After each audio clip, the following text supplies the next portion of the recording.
แค่ว่ากระบอกมีสิมาตุ่มไปกูสินั่งอยู่นี่ละและคนสิมาทางน้องตุ่มงานเหือนดีเขาบอกเมโดเมโดบางคนมันสิมาไหวโอ้ยแม่เนาะยอดบ่มีกับยอดบ่มีตาก้อยคนเขานั้นเป็นบ่บ้องเป็นน้อง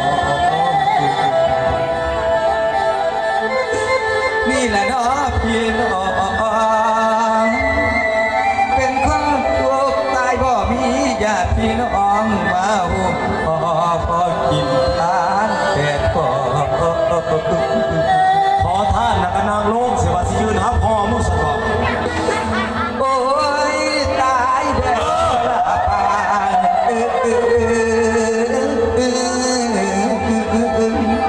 สิพึ่งไทยบ่มี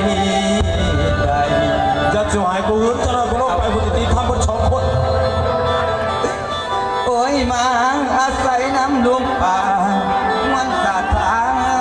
ให้มาคอยโนเมน